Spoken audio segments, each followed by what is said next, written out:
गाड़ी लगती है ना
हेलो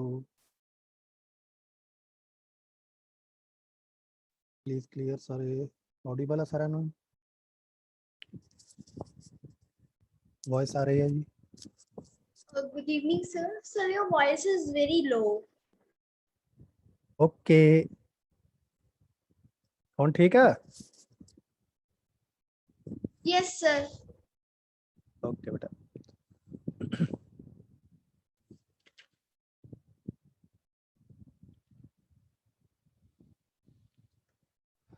हाँ जी जिस तरह तुम सारों ਨੂੰ पता है कि ਤੁਹਾਡੇ एग्जाम आ गए ਤੇ ਤਿਆਰੀ ਲੱਗਦਾ ਵਧੀਆ ਹੋ ਗਈ ਹੋਏਗੀ ਤੁਹਾਡੀ ਇੱਕ ਵਾਰੀ ਫਿਰ ਤੁਸੀਂ ਰੀਕਾਲ ਕਰਨ ਦੀ ਕੋਸ਼ਿਸ਼ ਕਰਨਾ ਹੈ ਕਿ ਜੋ ਆਪਾਂ ਕੀਤਾ ਸੀਗਾ ਲਾਸਟ ਸੈਸ਼ਨਸ ਦੇ ਵਿੱਚ ਜਿਹੜੀ ਵੀ ਆਪਾਂ ਰਿਵੀਜ਼ਨ ਦੇ ਤੌਰ ਤੇ ਟੌਪਿਕਸ ਕੀਤੇ ਸੀਗੇ ਉਹਨਾਂ ਨੂੰ ਤੁਸੀਂ ਜ਼ਰੂਰ ਇੱਕ ਵਾਰੀ ਦੇਖ ਕੇ ਤੁਰਨਾ ਹੈ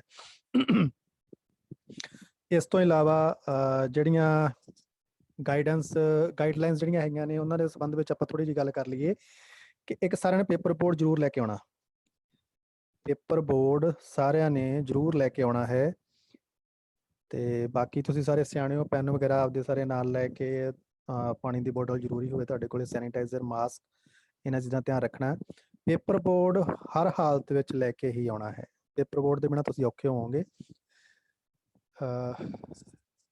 ਤੇ ਕੁਝ ਕੁਐਸਚਨ ਰਹਿੰਦੇ ਸੀਗੇ ਮੈਂ ਇੱਕ ਵਾਰੀ ਤੁਹਾਡੇ ਨਾਲ ਥੋੜੇ ਡਿਸਕਸ ਕਰ ਲਾਂ ਫਿਰ ਉਸ ਤੋਂ ਬਾਅਦ ਦੇਖਦੇ ਆਪਾਂ ਇੱਕ ਤਾਂ ਇਹ ਚੀਜ਼ ਜਿਹੜੇ ਆਪਣੇ ਆਪਾਂ ਕਰਦੇ ਪਏ ਸੀਗੇ ਇਵੈਲੂਏਸ਼ਨ ਦੇ ਵਿੱਚ ਲਾਸਟ ਟੌਪਿਕ ਤੁਹਾਡਾ 7 ਜਿਹੜਾ ਚੈਪਟਰ ਹੈ ਉਹਦੇ ਵਿੱਚ ਇਵੈਲੂਏਸ਼ਨ ਦੇ ਨਾਲ ਸੰਬੰਧਿਤ ਕੁਐਸਚਨ ਹੈਗੇ ਨੇ ਇਵੈਲੂਏਸ਼ਨ ਦੇ ਬਾਰੇ ਆਪਾਂ ਗੱਲ ਕਰ ਚੁੱਕੇ ਸੀ ਥੋੜੀ ਜੀ ਤੁਸੀਂ ਧਿਆਨ ਕੀ ਦੇਣਾ ਹੈ ਕਿ ਇਵੈਲੂਏਸ਼ਨ ਦੀਆਂ ਟੂਲਸ ਬਾਰੇ ਕੁਐਸਚਨ ਆ ਸਕਦਾ ਟੂਲਸ ਆਫ ਇਵੈਲੂਏਸ਼ਨ ਦੇ ਸਾਧਨ ਕੀ ਨੇ ਕਿਟਸ ਕੀ ਹੈਗੀਆਂ ਨੇ ਕਿੱਟਾਂ ਕੀ ਹੈਗੀਆਂ ਨੇ ਉਹਨਾਂ ਦੇ ਵਿੱਚ ਕੀ ਕੁਛ ਆ ਜਾਂਦਾ ਵੀ ਅਸੀਂ ਇਵੈਲੂਏਸ਼ਨ ਬੱਚੇ ਦੀ ਕਿਸ ਤਰ੍ਹਾਂ ਕਰ ਸਕਦੇ ਹਾਂ ਤਾਂ ਮੇਜਰ ਤੁਸੀਂ ਨਾ ਜਿਹੜੀਆਂ ਚੀਜ਼ਾਂ ਮਤਲਬ ਤੁਸੀਂ ਤੁਹਾਡੇ ਧਿਆਨ ਵਿੱਚ ਰਹਿ ਜਾਣ ਤੁਸੀਂ ਉਹਨੂੰ ਆਪਦੀ ਬੁੱਕ ਤੋਂ ਵੀ ਦੇਖ ਲੈਣਾ ਕਿ ਉਹਨੂੰ ਬਣਾਉਣਾ ਕਿਸ ਤਰ੍ਹਾਂ ਹੈ ਤੇ ਜੋ ਮੈਂ ਤੁਹਾਨੂੰ ਗੱਲ ਦੱਸੂਗਾ ਤੁਹਾਨੂੰ ਸਮਝ ਆ ਜਾਏਗੀ ਉਹਦੇ 'ਚ ਇੱਕ ਚੀਜ਼ ਹੁੰਦੀ ਆ ਰੇਟਿੰਗ ਸਕੇਲ ਠੀਕ ਆ ਟੂਲਸ ਆਫ ਇਵੈਲੂਏਸ਼ਨ ਇਹਦੇ ਤੁਸੀਂ ਪ੍ਰਸ਼ਨ ਵੇਖ ਲਓ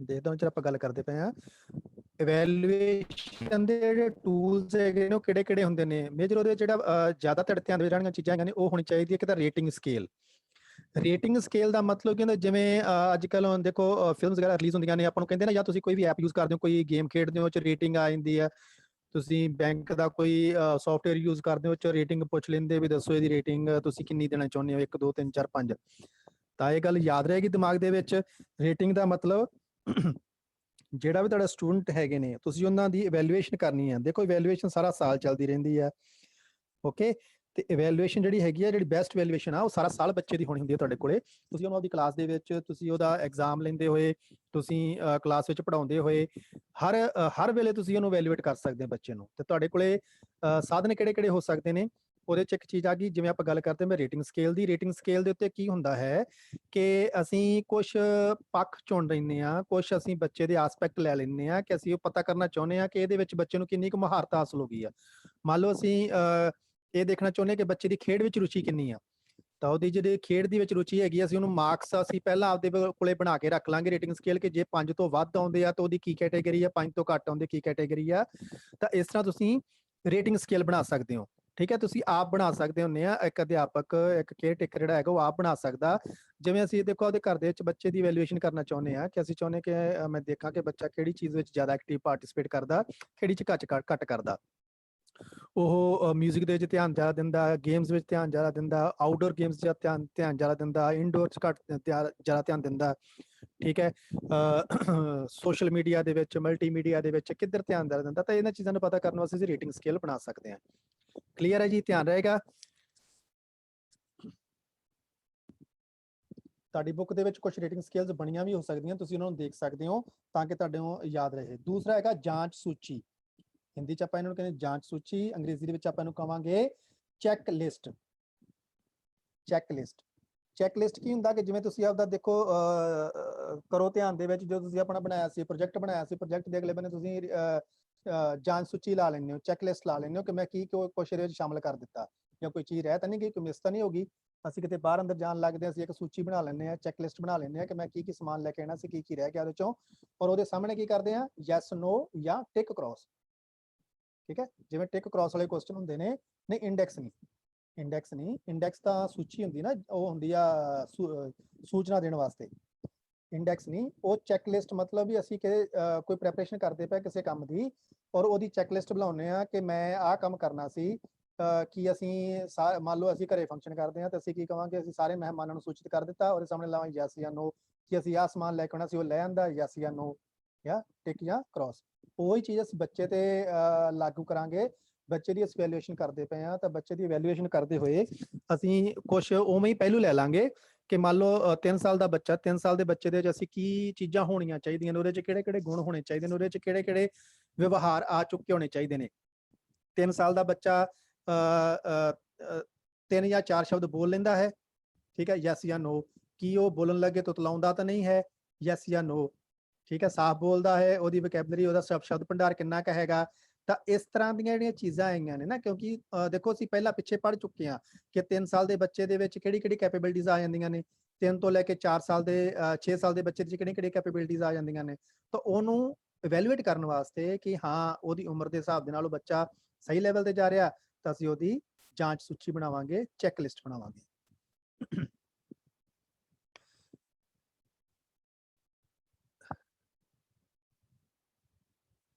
ਰੇਟਿੰਗ ਸਕੇਲ ਦੇ ਜਿਵੇਂ ਤੁਹਾਨੂੰ ਮੈਂ ਇੱਕ ਦੱਸਿਆ ਕਿ ਤੁਸੀਂ ਮਾਰਕਸ ਦੇ ਸਕਦੇ ਹੋ ਵੀ 1 ਤੋਂ ਲੈ ਕੇ 10 7 ਦੀ ਕੈਟਾਗਰੀ ਬਣਾ ਲਈ ਵੀ 5 ਤੋਂ ਉੱਪਰ ਜਾਂ 5 ਤੋਂ ਥੱਲੇ ਕਿਹੜੇ ਬੱਚੇ ਆ ਰਹੇ, 4 ਕਿੰਨਾ 4 ਨੰਬਰ ਕਿੰਨੇ ਗੱਲਾਂ ਦੇ ਵਿੱਚ ਕੁਐਸਚਨਾਂ ਦੇ ਵਿੱਚ ਆਇਆ। ਠੀਕ ਹੈ, ਰੇਟਿੰਗ ਸਕੇਲ ਦੇ ਵਿੱਚ ਤੁਸੀਂ ਇੱਕ ਚੀਜ਼ ਹੋਰ ਵੀ ਲਿਖ ਸਕਦੇ ਹੋ ਕਿ ਹਾਂ ਕਿ ਬੱਚਾ ਕਲਾਸ ਵਿੱਚ ਐਕਟਿਵ ਪਾਰਟਿਸਿਪੇਸ਼ਨ ਕਰਦਾ ਹੈ। ਤਾਂ ਉਹਦੇ ਸਾਹਮਣੇ ਤੁਸੀਂ ਇਹ ਵੀ ਲਿਖ ਸਕਦੇ ਹੋ ਕਿ ਲਿਖਿਆ ਹੁੰਦਾ ਨਾ ਕਈ ਵਾਰੀ ਕभी कभी, ਹਮੇਸ਼ਾ, ਅਕਸਰ, ਕभी नहीं। ठीक है, वो भी एक रेटिंग स्केल है। हाँ जी, एमसीक्यूज टाइप क्वेश्चन हो गए।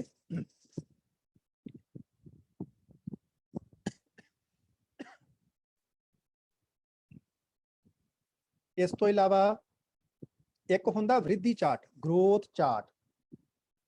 वृद्धि चार्ट, ग्रोथ चार्ट, ਉਹ ਤੁਸੀਂ ਆਪ ਜਿਹੜੀ ਵੱਡੀ ਕਿਤਾਬ ਹੈਗੀ ਤੁਹਾਡੀ ਨਾ, ਇਸ 7th ਚੈਪਟਰ ਜਿਹੜਾ ਹੋਏਗਾ ਤੁਹਾਡਾ ਵੱਡੀ ਕਿਤਾਬ ਦੇ ਵਿੱਚ, ਉਹਦੇ ਵਿੱਚ ਨਾ ਬਣਿਆ ਵੀ ਹੋਏਗਾ। ਉਹਦੇ 'ਚ ਇੱਕ ਗਰੋਥ ਚਾਰਟ ਬਣਿਆ ਹੋਇਆ ਹੈ, ਤੁਸੀਂ ਉਹਨੂੰ ਦੇਖ ਲੈਣਾ। ਗਰੋਥ ਚਾਰਟ ਦਾ ਮਤਲਬ ਕਿ ਜਿਵੇਂ ਅਸੀਂ ਗਰੋਥ ਤੇ ਡਿਵੈਲਪਮੈਂਟ ਵਾਲੇ ਟੌਪਿਕ ਦੇ ਵਿੱਚ ਪੜ੍ਹਿਆ ਸੀਗਾ ਕਿ ਉਸ ਤੋਂ ਬਾਅਦ ਅਸੀਂ ਇਹ ਵੀ ਵੇਖਿਆ ਸੀਗਾ ਕਿ 1 ਸਾਲ ਦੇ ਬੱਚੇ ਦੇ ਵਿੱਚ ਕੀ ਗਰੋਥ ਹੋ ਜਾਂਦੀਆਂ ਨੇ, ਉਹਦੀ ਹੱਡੀਆਂ ਕਿੰਨੀਆਂ ਡਿਵੈਲਪ ਹੋ ਜਾਂਦੀਆਂ ਨੇ, ਉਹਦੇ ਪੈਰਾਂ ਦੀ ਜਿਹੜੀ ਲੰਬਾਈ ਹੈ ਕਿੰਨੀ ਹੋ ਜਾਂਦੀ ਹੈ, ਸਰੀਰ ਦੀ ਲੰਬਾਈ ਕਿੰਨੀ ਹੋ ਜਾਂਦੀ ਹੈ, ਉਹਦੇ ਬਾਰੇ ਆਪਾਂ ਡਿਸਕਸ ਕੀਤਾ ਸੀ। ਤਾਂ ਉਹਦੇ ਵਿੱਚ ਕੀ ਹੁੰਦਾ ਗਰੋਥ ਚਾਰਟ ਦੇ ਵਿੱਚ, ਉਹਦੇ ਵਿੱਚ ਇੱਕ ਬੰਨੇ ਬੱਚੇ ਦੀ ਉਮਰ, ਇੱਕ ਬੰਨੇ ਉਹਦੀ ਲੰਬਾਈ ਜਿਹੜੀ ਹੈ, ਬੱਚੇ ਦੀ ਵ੍ਰਿद्धੀ ਹੈ, ਉਹਨੂੰ ਮਾਪਿਆ ਜਾਂਦਾ ਹੈ। ਇਸ ਤੋਂ ਇਲਾਵਾ ਕੀ ਹੁੰਦਾ ਹੈ, ਜਿਹੜੀ ਉਹਦੀ ਹਾਂਜੀ ਭਾਰ ਤੇ ਉਚਾਈ, ਤੇ ਉਹਦੇ ਵਿੱਚ ਇੱਕ ਚੀਜ਼ ਹੋਰ ਹੁੰਦੀ ਹੈ, ਉਹਦੇ ਸਿਰ ਦਾ ਮਾਪ। ਇਹ ਤੁਹਾਨੂੰ ਮੈਂ ਪੜ੍ਹਾਇਆ ਹੈ ਇਹਦੇ ਵਿੱਚ ਵੀ ਸਿਰ ਦਾ ਮਾਪ, ਬੱਚੇ ਦੀ ਸਿਰ ਦੀ ਵ੍ਰਿੱਧੀ ਕਿੰਨੀ ਹੋਣੀ ਚਾਹੀਦੀ। ਸਰਕਮਫਰੈਂਸ ਮਤਲਬ ਘੇਰਾ ਕੀ ਹੁੰਦਾ, ਜਦੋਂ ਚਾਰੇ ਪਾਸੇ ਅਸੀਂ ਘੁਮਾ ਕੇ ਦੇਖਦੇ ਹਾਂ। ਠੀਕ ਹੈ, ਇੰਚੀ ਟੇਪ ਅਸੀਂ ਸਿਰ ਦੇ ਅਗਲੇ ਬੰਨੇ ਸ਼ੁਰੂ ਕਰਕੇ, ਮੱਥੇ ਤੋਂ ਸ਼ੁਰੂ ਕਰਕੇ ਘੁਮਾ ਕੇ ਉੱਪਰ ਦੀ ਲੈ ਕੇ ਆਵਾਂਗੇ, ਉਹਦੀ ਵ੍ਰਿੱਧੀ ਮਾਪਾਂਗੇ। ਇਸ ਤੋਂ ਇਲਾਵਾ ਉਹਦੀ ਬਾਂਹ ਦੀ ਵ੍ਰਿੱਧੀ ਮਾਪੀ ਜਾਂਦੀ ਹੈ, ਬਾਂਹ ਦੀ ਮੋਟਾਈ ਮਾਪੀ ਜਾਂਦੀ ਆ। ਇੱਥੋਂ ਪਤਾ ਚੱਲਦਾ ਕਿ ਬੱਚੇ ਦੀ ਵ੍ਰਿੱਧੀ ਜਿਹੜੀ ਹੈਗੀ ਉਹ ਸਹੀ ਤਰੀਕੇ ਨਾਲ ਹੋ ਰਹੀ ਹੈ ਜਾਂ ਨਹੀਂ ਹੋ ਰਹੀ। ਠੀਕ ਹੈ, ਗਰੋਥ ਚਾਰਟ ਜਿਹੜਾ ਹੈਗਾ ਤੁਹਾਨੂੰ ਹੋ ਸਕਦਾ ਪੇਪਰ ਵਿੱਚ ਬਣਾਉਣ ਵਾਸਤੇ ਵੀ ਕਵੇ, ਤਾਂ ਤੁਸੀਂ ਉਹਨੂੰ ਇੱਕ ਵਾਰੀ ਜ਼ਰੂਰ ਦੇਖ ਕੇ ਜਾਣਾ ਹੈ। ਹੁਣ ਦੇਖੋ ਇਵੈਲੂਏਸ਼ਨ ਦੇ ਤਰੀਕੇ ਆਪਾਂ ਕੀ ਪੜ੍ਹ ਲਿਆ, ਜਾਂਚ ਸੂਚੀ, ਰੇਟਿੰਗ ਸਕੇਲ, ਤੇ ਇੱਕ ਆਪਾਂ ਪੜ੍ਹ ਲਿਆ ਇਹਦੇ ਵਿੱਚ ਵ੍ਰਿੱਧੀ ਚਾਰਟ, ਗਰੋਥ ਚਾਰਟ। ਹੋਰ ਕੀ ਹੋ ਸਕਦਾ, ਅਵਲੋਕਨ ਜਿਹੜਾ ਹੈਗਾ, ਅਵਲੋਕਨ ਕੀ, ਆਬਜ਼ਰਵੇਸ਼ਨ। ਇੱਕ ਅਧਿਆਪਕ ਦੇ ਵਾਸਤੇ ਆਬਜ਼ਰਵੇਸ਼ਨ ਸਭ ਤੋਂ ਵਧੀਆ ਜਿਹੜਾ ਇਵੈਲੂਏਸ਼ਨ ਟੂਲ ਹੈ, ਕਿਉਂਕਿ ਬੱਚੇ ਦੇ ਅਧਿਆਪਕ ਦੇ ਕੋਲੇ ਹਰ ਵੇਲੇ ਰਹਿਣਾ ਹੈ। ਤਾਂ ਉਹ ਜੋ ਵੀ ਉਹਨੂੰ ਕਰਵਾ ਰਿਹਾ, ਜਿਹੜੀ ਵੀ ਐਕਟੀਵਿਟੀ ਕਰਵਾ ਰਿਹਾ, ਉਹਦੀ ਉਹ ਵੈਲੂਏਸ਼ਨ ਕਰ ਸਕਦਾ, ਨਿਰੀਖਣ ਕਰ ਸਕਦਾ, ਆਬਜ਼ਰਵੇਸ਼ਨ ਕਰ ਸਕਦਾ, ਅਵਲੋਕਨ ਕਰ ਸਕਦਾ ਹੈ, ਦੇਖ ਸਕਦਾ ਹੈ, ਪਰਖ ਸਕਦਾ ਹੈ ਕਿ ਇਹਨੇ ਉਹ ਚੀਜ਼ ਨੂੰ ਕਿੰਨਾ ਕੁ ਗ੍ਰਾਸਪ ਕੀਤਾ, ਕਿੰਨਾ ਕੁ ਨੇ ਸਿੱਖਿਆ, ਜਾਂ ਕਿੱਥੇ ਘਾਟ ਹੈ, ਕਿਹੜੀ ਚੀਜ਼ 'ਚ ਉਹਨੂੰ ਘਾਟ ਮਹਿਸੂਸ ਹੋ ਰਹੀ ਹੈ।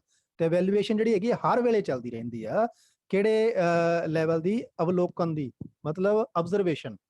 ਅਸੀਂ ਆਬਜ਼ਰਵ ਕਰਦੇ ਹਾਂ ਨਾ, ਅਸੀਂ ਬੈਠੇ ਹੁੰਦੇ ਕਿਤੇ, ਮੰਨ ਲਓ ਅਸੀਂ ਜਾਂਦੇ ਹਾਂ, ਅਸੀਂ ਆਸ-ਪਾਸ ਨੂੰ ਆਬਜ਼ਰਵ ਕਰਦੇ ਹਾਂ, ਕੌਣ ਕਿੱਥੇ ਬੈਠਾ ਹੈ, ਕਿਸ ਤਰ੍ਹਾਂ ਬੈਠਾ ਹੈ, ਇਸ ਤਰ੍ਹਾਂ ਦੀਆਂ ਚੀਜ਼ਾਂ ਆਬਜ਼ਰਵੇਸ਼ਨ ਨੇ ਸਾਡੀਆਂ। ਸਾਡਾ ਧਿਆਨ ਹਰ ਵੇਲੇ ਚੱਲਦਾ ਰਹਿੰਦਾ ਹੈ, ਤੇ ਅਧਿਆਪਕ ਕਲਾਸ ਦੇ ਵਿੱਚ ਵੀ ਇਹ ਚੀਜ਼ਾਂ ਨੋਟ ਕਰ ਸਕਦਾ ਹੈ।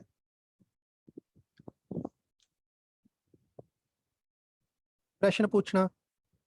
ਠੀਕ ਹੈ, ਬੱਚੇ ਨੂੰ ਅਸੀਂ ਕੁਐਸਚਨ ਆਨਸਰਿੰਗ ਕਰ ਸਕਦੇ ਹਾਂ, ਕੁਐਸਚਨ ਪੁੱਛ ਸਕਦੇ ਹਾਂ। ਕਲਾਸ ਦੇ ਵਿੱਚ ਅਸੀਂ ਜੋ ਟੌਪਿਕ ਕਰਵਾਇਆ ਉਹਨੂੰ ਸ਼ੁਰੂ ਕਰਨ ਤੋਂ ਪਹਿਲਾਂ ਵੀ ਪਰ ਬਾਅਦ ਵਿੱਚ ਵੀ ਜੋ ਉਹਨੂੰ ਪਹਿਲਾਂ पता ਸੀ ਉਹਦੀ प्री नॉलेज टेस्ट कर लेते हैं ਆਪਾਂ। पूर्व ज्ञान परीक्षण, बच्चे के पूर्व ज्ञान की परीक्षा ली जाती है कि जो भी टॉपिक हम करवा रहे हैं कक्षा में उससे पहले पूछा जाएगा कि उसे क्या क्या उस चीज़ के बारे में पता है। ठीक है, जिस तरह ਅਸੀਂ ट्रैफिक लाइटां बारे पढ़ाਉਣਾ है ਤਾਂ ਬੱਚੇ ਨੂੰ ਅਸੀਂ ਪੁੱਛ ਸਕਦੇ ਹਾਂ। ਹਾਂਜੀ, ਆਬਜ਼ਰਵੇਸ਼ਨ ਦੇ ਵਿੱਚ ਹੀ ਆਇਆ ਨਾ, ਕਿਉਂਕਿ ਦੇਖੋ ਆਬਜ਼ਰਵ ਅਸੀਂ ਬੱਚੇ ਨੂੰ ਸਾਇਲੈਂਟ ਰਹਿ ਕੇ ਵੀ ਕਰ ਸਕਦੇ ਹਾਂ, ਉਹਦੀ ਐਕਟੀਵਿਟੀਜ਼ ਨੋਟ ਕਰਕੇ ਵੀ ਕਰ ਸਕਦੇ ਹਾਂ, ਉਹਨੂੰ ਕੁਐਸਚਨਿੰਗ ਕਰਕੇ ਵੀ ਕਰ ਸਕਦੇ ਹਾਂ। ਤਾਂ ਟ੍ਰੈਫਿਕ ਲਾਈਟਸ ਬਾਰੇ ਅਸੀਂ ਉਹਨੂੰ ਪੁੱਛ ਸਕਦੇ ਹਾਂ, ਤੁਸੀਂ ਕਦੇ ਵੱਡੇ ਸ਼ਹਿਰ 'ਚ ਗਏ ਹੋ, ਉੱਥੇ ਤੁਸੀਂ ਰਸਤੇ 'ਚ ਕੀ ਕੁਛ ਦੇਖਿਆ, ਇਸ ਤਰ੍ਹਾਂ ਦੀਆਂ ਗੱਲਾਂ ਕਰਕੇ ਅਸੀਂ ਉਹਦੀ ਪ੍ਰੀ ਨੌਲੇਜ ਟੈਸਟ ਕਰ ਸਕਦੇ ਹਾਂ। ਤਾਂ ਉਸ ਤੋਂ ਬਾਅਦ ਜਦੋਂ ਅਸੀਂ ਟੌਪਿਕ ਕਰਵਾ ਲਿਆ, ਫਿਰ ਉਸ ਤੋਂ ਬਾਅਦ ਅਸੀਂ ਜੋ ਉਹਨੂੰ ਪੜ੍ਹਾਇਆ ਉਹਨੂੰ ਪਤਾ ਕਰਨ ਵਾਸਤੇ ਵੀ ਇਹਨੂੰ ਕਿੰਨੀ ਕੁ ਸਮਝ ਆਈ, ਉਹਦੇ ਵਾਸਤੇ ਵੀ ਅਸੀਂ ਕੁਐਸਚਨ ਆਨਸਰਿੰਗ ਕਰ ਸਕਦੇ ਹਾਂ। ਕਰੋ ਰਿਕਾਲ ਕਰੋ ਜੋ ਪੜਿਆ, ਕਿੰਨੇ ਪੁਆਇੰਟ ਹੋ ਗਏ, ਕਿਹੜੇ ਕਿਹੜੇ ਹੋ ਸਕਦੇ ਨੇ। ਆਬਜ਼ਰਵੇਸ਼ਨ ਹੋ ਸਕਦੀ ਆ, ਜਾਂਚ ਸੂਚੀ ਨੂੰ ਇੰਗਲਿਸ਼ 'ਚ ਕੀ ਕਹਿੰਦੇ ਆ, checklist, rating scale, growth chart. ठीक है, क्वेश्चन आंसरिंग,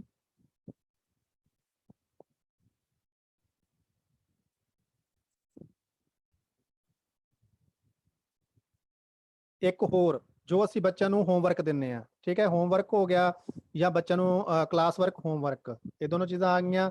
ਫਿਰ ਉਸ ਤੋਂ ਬਾਅਦ ਆ ਗਿਆ ਬੱਚਿਆਂ ਦੇ ਮਾਂ-ਬਾਪ ਦੇ ਨਾਲ ਇੰਟਰੈਕਸ਼ਨ ਵਿਦ ਪੇਰੈਂਟਸ,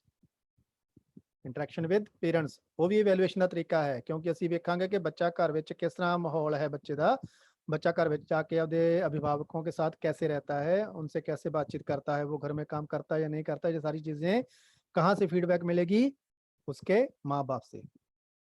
ठीक है जी, ये अपना इवैल्यूएशन है। इस तो इलावा तुहाडे दिमाग 'ਚ कई कुछ आ सकता, तुसीं वो भी आपदे कोलों लिख सकते हो। ठीक है, क्वेश्चन दे मार्क्स के हिसाब दे नाल। हाँ जी, पीटीएम मीटिंग कर सकते हो, पीटीएम कर लो, इंटरैक्शन विद पेरेंट्स कर लो, कुछ भी लिख सकते हो, टॉपिक जिहड़ा मर्जी जिवें मर्जी इहनूं तुसीं पॉइंट नूं बना सकते हो। हुण देखो ਅਸੀਂ ਯਾਰ ਦਿਮਾਗ ਨੂੰ ਕਿੰਨਾ ਕੁ ਘੁਮਾ ਸਕਦੇ ਹਾਂ, ਤੁਹਾਡਾ ਐਗਜ਼ਾਮੀਨਰ ਦਿਮਾਗ ਨੂੰ ਕਿੰਨਾ ਘੁਮਾ ਸਕਦਾ। ਇਹ ਤੁਸੀਂ ਜਦੋਂ ਵੈਲਿਊਏਸ਼ਨ ਸਿੱਖ ਲਈ, ਤੁਸੀਂ ਵੈਲਿਊਏਸ਼ਨ ਕਿਵੇਂ ਕਰਨੀ ਹੈ, ਵੈਲਿਊਏਸ਼ਨ ਦਾ ਮਤਲਬ ਕੀ ਹੁੰਦਾ, ਤਾਂ ਉਹ ਇਹ ਵੀ ਪੁੱਛ ਸਕਦਾ ਕਿ ਵੈਲਿਊਏਸ਼ਨ ਦਾ ਮਹੱਤਵ ਕੀ ਹੈ। ਠੀਕ ਹੈ, ਜਿਹੜੀ ਚੀਜ਼ ਅਸੀਂ ਉਹਨੂੰ ਇਵੈਲੂਏਸ਼ਨ ਕਰਨ ਵਾਸਤੇ ਯਾਰ ਦਿਮਾਗ 'ਚ ਸੋਚੀ ਮੈਂ ਵੈਲਿਊਏਸ਼ਨ ਕਿਉਂ ਕਰਦਾ ਪਿਆ, ਤਾਂ ਉਹੀ ਉਹਦਾ ਮਹੱਤਵ ਹੋਏਗਾ ਨਾ। ਜਦੋਂ ਅਸੀਂ ਇਹ ਗੱਲ ਕਰਦੇ ਪਏ ਹਾਂ ਕਿ ਅਸੀਂ ਬੱਚੇ ਦੇ ਵਿਵਹਾਰ ਨੂੰ ਚੈੱਕ ਕਰਨਾ ਹੈ ਕਿ ਉਹਨੇ ਸਿੱਖਿਆ ਕਿ ਨਹੀਂ ਸਿੱਖਿਆ, ਉਹਦੇ ਸਿੱਖਣ ਦੇ ਪਹਿਲੂ ਲੈਵਲ ਕਿੱਡਾ ਕਿਹੜੇ ਲੈਵਲ ਤੱਕ ਉਹਨੇ ਸਿੱਖਿਆ, ਤਾਂ ਇਹ ਉਹਦਾ ਮਹੱਤਵ ਵੀ ਬਣ ਜਾਏਗਾ ਨਾਲ ਦੀ ਨਾਲ।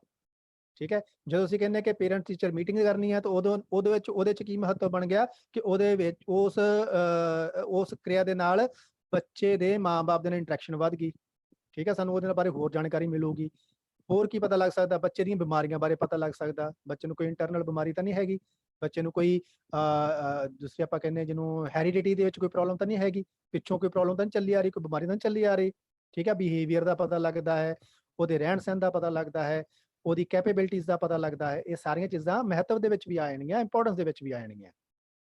ਠੀਕ ਹੈ ਜੀ, ਹੁਣ ਇੱਕ ਚੀਜ਼ ਹੋਰ ਹੈਗੀ ਸੀ, ਆਪਾਂ ਇਸੇ ਟੌਪਿਕ ਦੇ ਵਿੱਚ ਪੜ੍ਹਿਆ ਸੀ।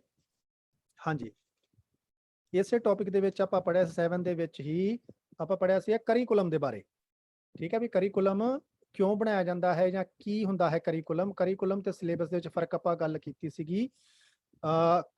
ਇੱਕ ਹੁਣ ਤੁਸੀਂ ਕੁਐਸਚਨ ਜਿਹੜਾ ਮੇਨ ਧਿਆਨ ਵਿੱਚ ਰੱਖਣਾ, ਜਿਵੇਂ ਤੁਸੀਂ ਆਪਦਾ ਪ੍ਰੋਜੈਕਟ ਤਿਆਰ ਕੀਤਾ ਸੀ ਨਾ, ਤੁਸੀਂ ਉਹਨੂੰ ਇੱਕ ਵਾਰੀ ਦੁਬਾਰਾ ਦੇਖੋ, ਕਿਉਂਕਿ ਤੁਹਾਨੂੰ ਇਸ ਤਰ੍ਹਾਂ ਦਾ ਪ੍ਰਸ਼ਨ ਵੀ ਆ ਸਕਦਾ ਹੈ ਕਿ ਇੱਕ ਦਿਨ ਦਾ ਪਾਠਚਰਿਆ ਬਣਾਓ, 5 ਦਿਨਾਂ ਦੀ ਪਾਠਚਰਿਆ ਬਣਾਓ, 3 ਦਿਨਾਂ ਦੀ ਪਾਠਚਰਿਆ ਬਣਾਓ। ਠੀਕ ਹੈ, 3 ਦਿਨਾਂ ਦਾ ਕਰੀਕੁਲਮ ਬਣਾਓ, 4 ਦਿਨਾਂ ਦਾ ਕਰੀਕੁਲਮ ਬਣਾਓ, 1 ਹਫ਼ਤੇ ਦਾ ਕਰੀਕੁਲਮ ਬਣਾਓ। ਤਾਂ ਉਹ ਜਿਵੇਂ ਤੁਸੀਂ ਆਪਦੇ ਪ੍ਰੋਜੈਕਟ ਦੇ ਵਿੱਚ ਥਰਡ ਚਰਨ ਯਾਦ ਕਰੋ, ਆਪਦਾ ਜਿਹੜਾ ਥਰਡ ਆਪਣਾ ਪੋਰਸ਼ਨ ਸੀ, ਉਹਦੇ ਵਿੱਚ ਤੁਸੀਂ ਪਹਿਲਾਂ ਹਫ਼ਤੇ ਦੀ ਕਾਰਜ ਸੂਚੀ ਬਣਾਈ ਸੀ, ਤੁਸੀਂ ਆਪਦੀ ਪਾਠਚਰਿਆ ਬਣਾਈ ਸੀ। ਹੈਲੋ, ਵਾਇਸ ਪ੍ਰੋਬਲਮ ਕੋਈ ਜੀ? ਓਕੇ, ਪਲੀਜ਼ ਤੁਸੀਂ ਉਹਦਾ ਚੈੱਕ ਕਰ ਲਓ, ਇੱਥੇ ਕੋਈ ਪ੍ਰੋਬਲਮ ਨਹੀਂ ਹੈ। ਓਕੇ, ਤਾਂ ਆਪਾਂ ਗੱਲ ਕਰ ਰਹੇ ਸੀਗੇ ਕਿ ਜਿਹੜਾ ਕਰੀਕੁਲਮ ਹੈ ਉਹ ਤੁਹਾਨੂੰ ਪੁੱਛਿਆ ਜਾ ਸਕਦਾ ਕਿ 5 ਦਿਨਾਂ ਦਾ ਉਹਦਾ ਕਰੀਕੁਲਮ ਬਣਾਓ। ਉਹਦੇ ਵਿੱਚ ਕੀ ਹੈ ਕਿ ਸਵੇਰੇ ਬੱਚੇ ਆਉਣਗੇ, ਉਸ ਤੋਂ ਬਾਅਦ ਤੁਸੀਂ ਕੀ ਐਕਟੀਵਿਟੀ ਕਰਵਾਓਗੇ, ਉਸ ਤੋਂ ਬਾਅਦ ਕੀ ਐਕਟੀਵਿਟੀ ਕਰਵਾਓਗੇ, ਕਿੰਨੇ ਵਜੇ ਤੱਕ ਬੱਚੇ ਰਹਿਣਗੇ, ਕਿੰਨੇ ਵਜੇ ਘਰੇ ਜਾਣਗੇ। ਤਾਂ ਇਹ ਕਰਿਕੂਲਮ ਹੈ, ਕੋਈ ਔਖਾ ਕੰਮ ਨਹੀਂ ਹੈਗਾ। ਜਸ ਤੁਹਾਡੇ ਧਿਆਨ ਦੇ ਚਣੀ ਚਾਹੀਦੀ ਚੀਜ਼ ਤੁਹਾਨੂੰ ਕਿ ਪੁੱਛਿਆ ਕੀ ਹੈ। ਠੀਕ ਹੈ, ਰਿਵਾਈਜ਼ ਕਰ ਲੈਣਾ ਇੱਕ ਵਾਰੀ, ਇਹਨੂੰ ਵੇਖ ਲੈਣਾ, ਨਜ਼ਰ ਚੋਂ ਕੱਢ ਲੈਣਾ ਕਿ ਕਿਸ ਤਰ੍ਹਾਂ ਲਿਖਿਆ ਹੋਇਆ ਉੱਥੇ। ਹੋਰ ਤੁਹਾਨੂੰ ਜਿਹੜਾ ਇੱਕ ਮੇਨ ਕੁਐਸਚਨ ਪੁੱਛਿਆ ਜਾ ਸਕਦਾ ਇਹਦੇ ਵਿੱਚ, ਤੁਸੀਂ ਐਕਟੀਵਿਟੀ ਬਣਾ ਕੇ ਲੈ ਕੇ ਜਾ ਕਹਿ ਸਕਦਾ ਹੈ ਕਿ 3 ਸਾਲ ਦੇ ਬੱਚੇ ਵਾਸਤੇ ਤੁਸੀਂ ਕੀ ਐਕਟੀਵਿਟੀਜ਼, ਉਹੀ ਚੀਜ਼ ਆ ਕਰਿਕੂਲਮ ਵਾਲਾ ਟੌਪਿਕ ਹੀ ਹੈ। ਇਹਦੇ ਚ ਕੀ ਕਹਿ ਸਕਦਾ ਕਿ ਤੁਹਾਨੂੰ ਤੁਸੀਂ ਇੱਕ ਦਿਨ ਦੀ ਕਾਰਿਆ ਸੂਚੀ ਬਣਾਓ। ਹਾਂਜੀ, ਕਰਿਕੂਲਮ ਵਾਸਟ ਹੁੰਦਾ, ਸਿਲੇਬਸ ਲਿਮਟਿਡ ਹੁੰਦਾ। ਕਰਿਕੂਲਮ ਦੇ ਵਿੱਚ ਸਾਰੀਆਂ ਐਕਟੀਵਿਟੀਜ਼ ਆ ਜਾਂਦੀਆਂ ਨੇ। ਤੁਹਾਡਾ ਮਤਲਬ ਟੈਕਸਟ ਬੁੱਕਸ ਵਾਲਾ ਵੀ ਕੰਮ, ਪੇਪਰਸ ਵਾਲਾ ਕੰਮ ਵੀ, ਔਰ ਨਾਲ ਦੀ ਨਾਲ ਜਿਹੜੀਆਂ ਤੁਸੀਂ ਵੈਸੇ ਸੋਸ਼ਲ ਐਕਟੀਵਿਟੀਜ਼ ਕਰਵਾ ਰਹੇ ਹੋ, ਕੋ ਕਰਿਕੂਲਰ ਐਕਟੀਵਿਟੀ ਕਰਵਾ ਰਹੇ ਹੋ, ਉਹ ਤੁਹਾਡੀਆਂ ਸਾਰੀਆਂ ਕਰਿਕੂਲਮ ਦੇ ਵਿੱਚ ਆ ਜਾਂਦੀਆਂ ਨੇ। ਤੇ ਹਾਂ, ਕਰਿਕੂਲਮ ਤੁਹਾਨੂੰ ਬਣਾਉਣ ਵਾਸਤੇ ਕਹਿ ਸਕਦਾ, ਔਰ ਤੁਹਾਨੂੰ ਇਹ ਕਹਿ ਸਕਦਾ ਕਿ ਇੱਕ ਦਿਨ ਦੀ ਕਾਰਿਆ ਸੂਚੀ ਬਣਾਓ। ਕਾਰਿਆ ਸੂਚੀ ਦੇ ਵਿੱਚ ਵੀ ਇਹੋ ਚੀਜ਼ਾਂ ਆ ਜਾਣੀਆਂ ਕਿ ਸਵੇਰੇ ਬੱਚੇ ਆਉਣਗੇ, ਉਹਨਾਂ ਨੂੰ ਮੈਂ ਉਸ ਤੋਂ ਬਾਅਦ ਕਿਹੜੀ ਐਕਟੀਵਿਟੀ ਕਰਵਾਉਂਗਾ, ਫਿਰ ਕਿੰਨਾ ਚਿਰ ਬੱਚੇ ਐਕਟੀਵਿਟੀ ਕਰਨਗੇ, ਇੱਕ ਦਿਨ ਦੇ ਵਿੱਚ ਕਿਸ ਤਰ੍ਹਾਂ ਦੀ ਐਕਟੀਵਿਟੀ ਕਰਵਾਈਆਂ ਜਾਣਗੀਆਂ। ਉਹ ਸਵੇਰੇ 9 ਵਜੇ ਤੋਂ ਲੈ ਕੇ ਜਾਂ 12 ਵਜੇ ਤੱਕ ਜਾਂ 1 ਵਜੇ ਤੱਕ ਜਿਹੜੀਆਂ ਤੁਸੀਂ 5-6 ਐਕਟੀਵਿਟੀਜ਼ ਬਣਾਓਗੇ, ਉਹ ਸਾਰਾ ਤੁਸੀਂ ਡਿਟੇਲ ਦੇ ਵਿੱਚ ਲਿਖ ਸਕਦੇ ਹੋ। ਠੀਕ ਹੈ, ਉਹ 'ਚ ਤੁਹਾਨੂੰ ਇਹ ਪੁੱਛਿਆ ਜਾ ਸਕਦਾ। ਇਸ ਤੋਂ ਇਲਾਵਾ ਪ੍ਰਸ਼ਨ ਆਇਆ ਸੀਗਾ, ਤੁਹਾਨੂੰ ਕਹਿ ਸਕਦਾ ਹੈ ਕਿ ਕਾਰਿਆ ਸੂਚੀ ਹੋ ਗਈ ਤੇ ਐਕਟੀਵਿਟੀਜ਼ ਹੋ ਗਈਆਂ। ਪਹਿਲਾ ਪ੍ਰਸ਼ਨ ਤੁਹਾਡਾ ਨਾ ਬਹੁਤ ਇੰਪੋਰਟੈਂਟ ਪ੍ਰਸ਼ਨ ਹੁੰਦਾ ਹੈ, ਉਹਨੂੰ ਤੁਸੀਂ ਆਰਾਮ ਨਾਲ ਦੇਖੋ। ਇੱਕ ਚੀਜ਼ ਹੈ ਕਿ ਥੋੜਾ ਧਿਆਨ ਨਾਲ ਸ਼ੁਰੂ ਕਰਨ ਤੋਂ ਪਹਿਲਾਂ, ਕਿਉਂਕਿ ਜਦੋਂ ਇੱਕ ਵਾਰੀ ਸ਼ੁਰੂ ਕਰ ਲਿਆ ਫਿਰ ਬਾਅਦ ਚ ਉਹਨੂੰ ਸੈੱਟ ਕਰਨਾ ਔਖਾ ਹੋ ਜਾਂਦਾ। ਥੋੜਾ ਜਿਹਾ ਪਹਿਲਾਂ ਤੁਸੀਂ ਇੱਕ ਵਾਰੀ ਸਾਰਾ ਪੇਪਰ ਜ਼ਰੂਰ ਪੜ੍ਹਨਾ ਹੈ। ਮੈਂ ਤੁਹਾਨੂੰ ਅੱਗੇ ਵੀ ਇੱਕ ਵਾਰੀ ਦੱਸ ਚੁੱਕਾ ਹਾਂ, ਤੁਹਾਨੂੰ ਪ੍ਰਸ਼ਨ ਆਉਣੇ 7 ਦੇ ਵਿੱਚ ਤੁਸੀਂ 5 ਕਰਨੇ ਨੇ। 5 ਦੇ ਵਿੱਚੋਂ ਜਿਹੜਾ ਪਹਿਲਾ ਹੈ ਉਹ ਕੰਪਲਸਰੀ ਹੈ ਕਿ ਪਹਿਲਾਂ ਤਾਂ ਕਰਨਾ ਹੀ ਕਰਨਾ ਹੈ ਨਾ, ਪਹਿਲਾਂ ਛੱਡਾਂਗੇ ਤੇ ਆਪਣੇ ਮਾਰਕਸ ਨਹੀਂ ਬਣਨੇ। ਪਹਿਲਾਂ ਆਪਾਂ ਕਰਨਾ ਹੀ ਕਰਨਾ ਹੈ, ਉਸ ਤੋਂ ਬਾਅਦ 6 ਦੇ ਵਿੱਚੋਂ 4 ਹੋਰ ਕਰਨੇ ਨੇ। ਪਹਿਲਾਂ ਤੁਸੀਂ ਆਪਦਾ ਸਾਰਾ ਪੋਰਸ਼ਨ ਪੜ੍ਹ ਲੈਣਾ ਹੈ ਕਿ ਕਿਹੜੇ ਕੁਐਸਚਨ ਮੈਨੂੰ ਪੂਰੇ ਦੇ ਪੂਰੇ ਆਉਂਦੇ ਆ, ਤੁਸੀਂ ਉਹੀ ਅਟੈਂਪਟ ਕਰਨੇ ਆ, ਵਿੱਚੋਂ ਤੋੜ ਕੇ ਨਹੀਂ ਅਟੈਂਪਟ ਕਰਨੇ ਕਿ ਚੌਥੇ ਦਾ 1 ਪਾਰਟ ਕਰ ਲਿਆ, 5ਵੇਂ ਦੇ 2 ਪਾਰਟ ਕਰ ਲਏ, ਇਸ ਤਰ੍ਹਾਂ ਬਿਲਕੁਲ ਨਹੀਂ ਕਰਨਾ। ਠੀਕ ਹੈ, ਸ਼ੀਟਸ ਤੁਹਾਡੇ ਕੋਲ ਜਿਹੜੀਆਂ ਹੋਣਗੀਆਂ ਉਹ ਲਿਮਟਿਡ ਹੋਣਗੀਆਂ, ਤੁਹਾਨੂੰ ਐਕਸਟਰਾ ਸ਼ੀਟ ਕੋਈ ਨਹੀਂ ਮਿਲਣੀ।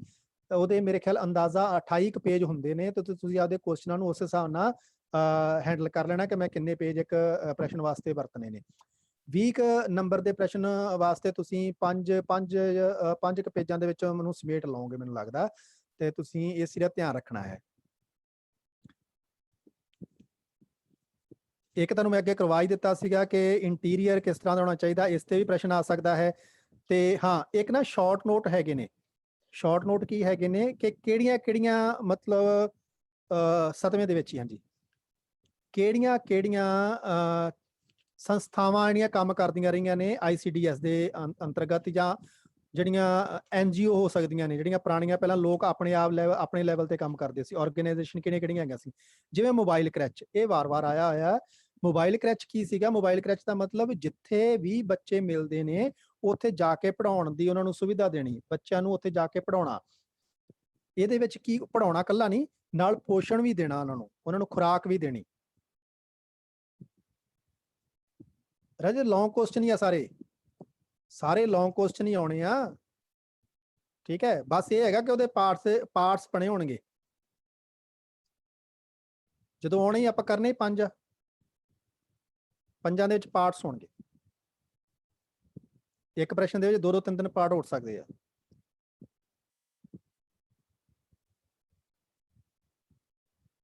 ਮੇਰੇ ਨਾਲ ਸਿਰਫ ਤੁਸੀਂ ਕੁਐਸਚਨ ਦੇ ਸੰਬੰਧ ਵਿੱਚ ਗੱਲ ਕਰਨੀ ਹੈ ਜੀ, ਬਾਕੀ ਤੁਸੀਂ ਸੈਂਟਰ ਦੇ ਨੰਬਰ ਤੇ ਫੋਨ ਕਰੋ, ਆਪਾਂ ਡਿਸਟਰਬ ਨਾ ਹੋਈਏ ਇਸ ਚੀਜ਼ ਦੇ ਵਿੱਚ। ਮੋਬਾਈਲ ਕ੍ਰੈਸ਼ ਦੇ ਵਿੱਚ ਵੀ ਆਪਾਂ ਇਹ ਗੱਲ ਕਰ ਰਹੇ ਹਾਂ ਕਿ ਕਈ ਵਾਰੀ ਦੇਖੋ ਕੀ ਹੁੰਦਾ ਕਿ ਕਿਤੇ ਲੇਬਰ ਲੱਗੀ ਹੁੰਦੀ ਆ, ਕੋਈ ਵੱਡੀ ਇਮਾਰਤ ਬਣ ਰਹੀ ਹੈ, ਉੱਥੇ ਕਈ ਸਾਲ ਕੰਮ ਚੱਲਦਾ ਰਹਿੰਦਾ, ਤਾਂ ਉਸ ਲੇਬਰ ਦੇ ਜਿਹੜੇ ਬੱਚੇ ਹੁੰਦੇ ਨੇ 3 ਤੋਂ 6 ਸਾਲ ਦੇ, ਉਹਨਾਂ ਵਾਸਤੇ ਮੋਬਾਈਲ ਕ੍ਰੈਚ ਜਿਹੜੀ ਹੈਗੀ ਹੈ ਇੱਕ ਸੰਸਥਾ ਨੇ ਸ਼ੁਰੂ ਕੀਤਾ ਸੀ ਕੰਮ। ਉਹ ਕੀ ਕਰਦੇ ਸੀਗੇ ਕਿ ਅਜਿਹੀਆਂ ਥਾਵਾਂ ਤੇ ਆਪ ਜਾ ਕੇ ਉੱਥੇ ਕਲਾਸਿਸ ਅਟੈਂਡ ਕਰਵਾਉਂਦੇ ਸੀਗੇ, ਬੱਚਿਆਂ ਨੂੰ ਪੜ੍ਹਾਉਂਦੇ ਵੀ ਸੀਗੇ, ਸਿੱਖਿਆ ਵੀ ਦਿੰਦੇ ਸੀ, ਨਾਲ ਉਹਨਾਂ ਦੇ ਪੋਸ਼ਣ ਦੀਆਂ ਕਿਰਿਆਵਾਂ ਵੀ ਕਰਾਉਂਦੇ ਸੀ। ਮਤਲਬ ਉਹਨਾਂ ਨੂੰ ਖਾਣ ਪੀਣ ਵਾਸਤੇ ਜਿਹੜਾ ਪੋਸ਼ਕ ਤੱਤਵ ਹੈਗੇ ਨੇ ਉਹ ਵੀ ਪਹੁੰਚਾਏ ਜਾਂਦੇ ਸੀਗੇ। ਤਾਂ ਇਹ ਕੰਮ ਹੈਗਾ ਸੀਗਾ ਮਤਲਬ ਸਮੁਦਾਇ ਵਾਸਤੇ, स्वास्थ्य वास्ते, उन्हें सफाई वास्ते, परिवार नियोजन वास्ते, पोषण और बीमारी के दौरान देखभाल आदि के लिए। ठीक है, इस उद्देश्य के लिए यह संस्था ने मोबाइल क्रैच नामक योजना चलाई थी, और इनकी एक नाटक मंडली भी थी, लोकदूत। ये लोग निर्माण स्थलों पर रह रहे परिवारों के सामने अभिनय व नाटकों का आयोजन भी करते थे। सामाजिक संदर्भ के से संबंधित नाटक भी पेश किए जाते थे। मोबाइल क्रैश याद रहेगा, ध्यान च रहनी चाहिए चीज ਤੁਹਾਡੇ।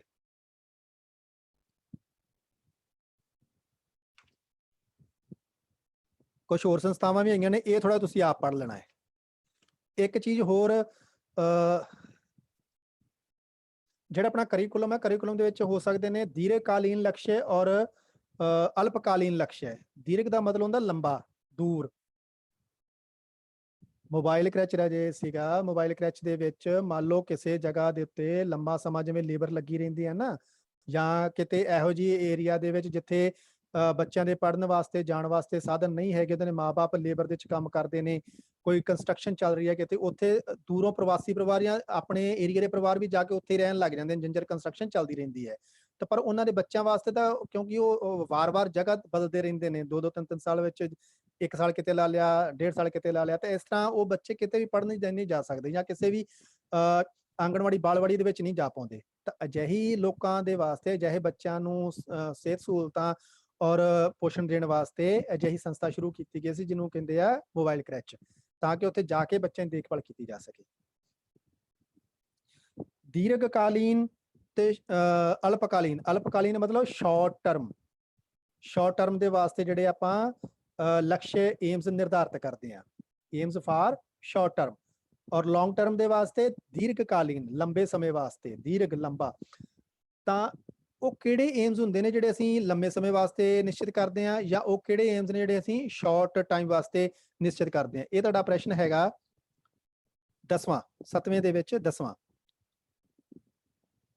ਤਾਂ ਇਹ ਤੁਸੀਂ ਪੜ੍ਹ ਲੈਣਾ। ਦੇਖੋ ਇਹਨੂੰ ਮੋਟੇ ਤੌਰ ਤੇ ਲੰਬੇ ਸਮੇਂ ਵਾਸਤੇ ਜਿਹੜਾ ਲਕਸ਼ ਕੀ ਹੁੰਦਾ, ਲੰਬੇ ਸਮੇਂ ਵਾਸਤੇ 3 ਤੋਂ 6 ਸਾਲ ਦੇ ਬੱਚੇ ਵਾਸਤੇ ਲਕਸ਼ ਕੀ ਹੈਗਾ ਕਿ ਉਹਦੀਆਂ ਸਥੂਲ ਤੇ ਸੂਖਸ਼ਮ। ਫਿਰ ਰਿਵਾਈਜ਼ ਕਰੋ, ਸਥੂਲ ਕਿਹਨੂੰ ਕਹਿੰਦੇ ਸੀ ਆਪਾਂ? ਸਥੂਲ ਕਿਹਨੂੰ ਕਹਿੰਦੇ ਆ, ਸੂਖਸ਼ਮ ਕਿਹਨੂੰ ਕਹਿੰਦੇ ਆ? ਸਥੂਲ, ਸਥੂਲ ਹੁੰਦਾ gross motor skills, gross activities, ਵੱਡੀਆਂ ਮਾਸਪੇਸ਼ੀਆਂ ਵਾਸਤੇ। ਔਰ ਸੂਖਸ਼ਮ, ਸੂਖਸ਼ਮ fine motor skills, fine motor skills. ठीक है, रिकॉल करो सारा कुछ जो किया है। छोटियां मांसपेशियां वास्ते, छोटियां मांसपेशियां जी बेटा। Sir after this class we have to rejoin or not? हाँ जी, रीजॉइन कर लो, रीजॉइन कर लो, सारे रीजॉइन कर लो जो क्लास खत्म होंगी है। हाँ जी, अपना लॉन्ग टर्म का एम की हैगा? लॉन्ग टर्म का एम हैगा कि 13 तो लेके 36 साल, 36 माह के ਜਿਹੜੇ ਬੱਚੇ ਨੇ, 3 ਸਾਲ ਦੇ ਜਿਹੜੇ ਬੱਚੇ ਹੈਗੇ ਨੇ, 3 ਤੋਂ 6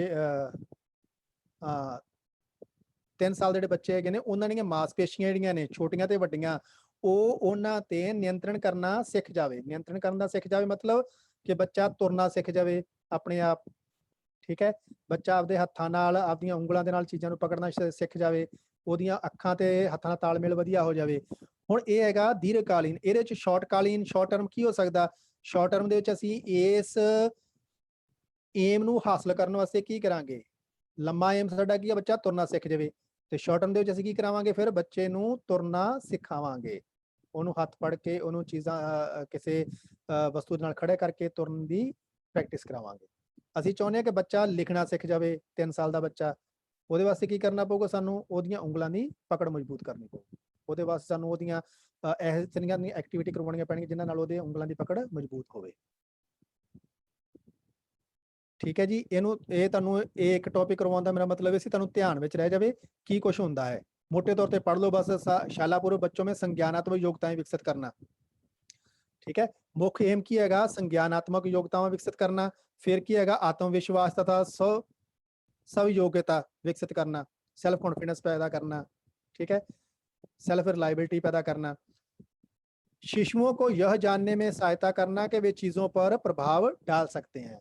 प्रभाव डालने का मतलब क्या है कि बच्चे ਨੂੰ ਇਹ ਚੀਜ਼ ਸਮਝਾਉਣੀ ਕਿ ਮੈਂ ਉੱਚੀ ਪਈ ਚੀਜ਼ ਨੂੰ ਵੀ ਚੱਕ ਸਕਦਾ, ਮੈਂ ਮੇਜ਼ ਨੂੰ ਪੈ ਨੂੰ ਧੱਕਾ ਮਾਰ ਕੇ ਉਹਨੂੰ ਉਹਦੀ ਥਾਂ ਚੇਂਜ ਕਰ ਸਕਦਾ, ਮੈਂ ਮੰਜੇ ਨੂੰ ਚੱਕ ਸਕਦਾ, ਮੈਂ ਕੋਈ ਚੀਜ਼ ਜਿਹੜੀ ਹੈਗੀ ਲੱਕੜ ਦੀ ਕੋਈ ਭਾਰੀ ਚੀਜ਼ ਹੈਗੀ ਆ, ਕਿੰਨੀ ਕੁ ਕੈਪੇਬਿਲਿਟੀ ਉਹਦੇ ਚ ਹੈਗੀ ਆ ਕਿ ਕਿੰਨੀ ਕੁ ਚੀਜ਼ ਨੂੰ ਉਹ ਚੱਕ ਜਾਂ ਹਿਲਾ ਸਕਦਾ ਹੈ।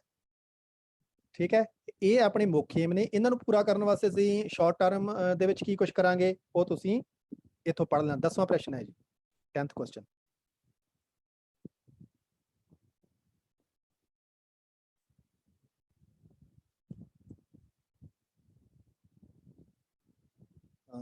ਕੋਈ ਹੋਰ ਤੁਹਾਡੇ ਦਿਮਾਗ ਦੇ ਵਿੱਚ ਕੋਈ ਕੁਐਸਚਨ ਹੈਗਾ, ਤੁਸੀਂ ਪੜ੍ਹਾਈ ਨਾਲ ਸੰਬੰਧਿਤ, ਪੇਪਰ ਨਾਲ ਸੰਬੰਧਿਤ ਕੁਐਸਚਨ ਤੁਸੀਂ ਛੱਡ ਸਕਦੇ ਹੋ। ਦੱਸੋ ਅਗਰ ਕੋਈ ਤੁਹਾਡੇ ਦਿਮਾਗ ਦੇ ਵਿੱਚ ਕੋਈ ਪ੍ਰੋਬਲਮ ਹੈਗੀ ਆ, ਉਹਨੂੰ ਆਪਾਂ ਹੱਲ ਕਰ ਸਕੀਏ। ਇੱਕ ਕਲਾਸ ਤੁਹਾਡੀ ਕੱਲ ਹੋਏਗੀ ਫਾਈਨਲ ਬਸ, ਠੀਕ ਹੈ। ਇਨ ਬਿਟਵੀਨ ਵੀ ਅਗਰ ਤੁਹਾਨੂੰ ਕੋਈ ਦਿੱਕਤ ਆਉਂਦੀ ਆ ਤੁਸੀਂ ਮੈਸੇਜ ਛੱਡ ਸਕਦੇ ਹੋ। ਰਾਜੇ ਇੰਪੋਰਟੈਂਟ ਕੁਐਸਚਨ ਹੀ ਕਰਾਏ ਮੈਂ ਤੁਹਾਨੂੰ।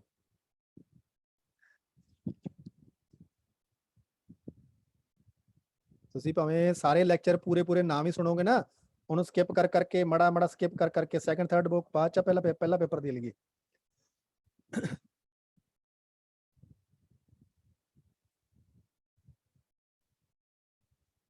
ਜਿਹੜੇ ਵੀ ਲੈਕਚਰ, ਸਾਰੇ ਲੈਕਚਰ ਜਿਹੜੇ ਹੈਗੇ ਨੇ, ਹਾਂ ਹੈਗਾ ਉਹ ਕੱਲ ਕਰਾਂਗੇ।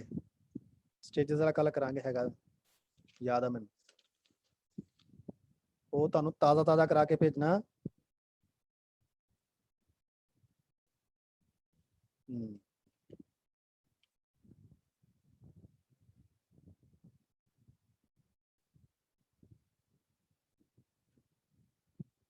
ਜਿਹੜਾ 10ਵਾਂ ਪ੍ਰਸ਼ਨ ਹੈ ਇਹਦੀ ਕੁਐਸਚਨ ਦੀ ਪਿਕ ਕਹਿ ਰਹੇ ਹੋ ਤੁਸੀਂ?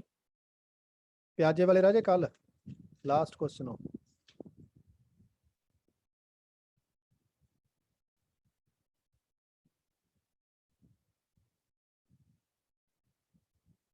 कोई नहीं, आ जाएगा समझ।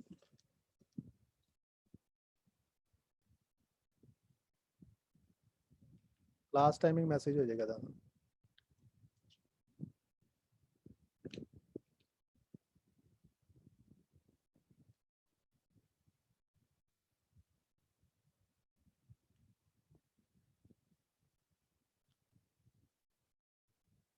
ਆਪਾਂ ਇੰਨਾ ਸੋਸ਼ਲ ਮੀਡੀਆ ਯੂਜ਼ ਕਰਦੇ ਆ, ਦੇਖੋ ਡਾਊਨਲੋਡਿੰਗ ਕਰਨੀ ਤਾਂ ਸਿੱਖੋ।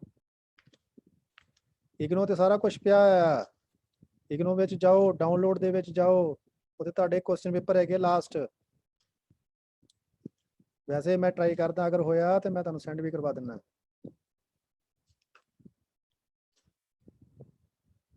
ਹੁਣ ਦੇਖੋ ਆਪਾਂ, ਮੈਂ ਤੁਹਾਨੂੰ ਇੱਕ ਵਾਰੀ ਰਿਵਾਈਜ਼ ਕਰਵਾਉਣਾ ਆਪਣੇ ਚੈਪਟਰ। ਜਦੋਂ ਚੈਪਟਰ ਰਿਵਾਈਜ਼ ਕਰਾਂਗੇ ਤੁਹਾਡੇ ਆਪਣੇ ਆਪ ਦਿਮਾਗ 'ਚ ਥੋੜਾ ਕੁਛ ਨਾ ਕੁਛ ਆਉਣਾ ਸ਼ੁਰੂ ਹੋ ਜਾਏਗਾ। ਸਭ ਤੋਂ ਪਹਿਲਾਂ ਆਪਾਂ ਚੈਪਟਰ ਕੀਤਾ ਸੀਗਾ introduction to child care and development, ਬਾਲ ਅਨੁਰਕਸ਼ਣ व ਵਿਕਾਸ परिचय। ਠੀਕ ਹੈ, ਇਹਦੇ ਵਿੱਚ ਅਸੀਂ ਬੱਚੇ ਦੀਆਂ ਮੂਲਭੂਤ ਸੰਕਲਪਨਾएं ਕਿ ਬੱਚੇ ਦੇ ਵਿੱਚ ਜੋ ਜਨਮ ਲੈਂਦਾ ਬੱਚਾ ਉਦੋਂ ਕੀ ਪ੍ਰੋਬਲਮਸ ਹੁੰਦੀਆਂ ਨੇ, ਜਾਂ ਉਦੋਂ ਕੀ ਉਹਦੇ ਵਿੱਚ ਐਕਟੀਵਿਟੀਜ਼ ਹੁੰਦੀਆਂ ਨੇ, ਜਾਂ ਉਦੋਂ ਉਹਦਾ ਬਿਹੇਵੀਅਰ ਕੀ ਹੁੰਦਾ ਹੈ। ਠੀਕ ਹੈ, ਹੁਣ ਮਾੜਾ ਦਿਮਾਗ ਦੇ ਵਿੱਚ ਰੱਖੀ ਚੱਲਿਓ ਕੀ ਕੁਛ ਆਪਾਂ ਕੀਤਾ ਪਿਆ।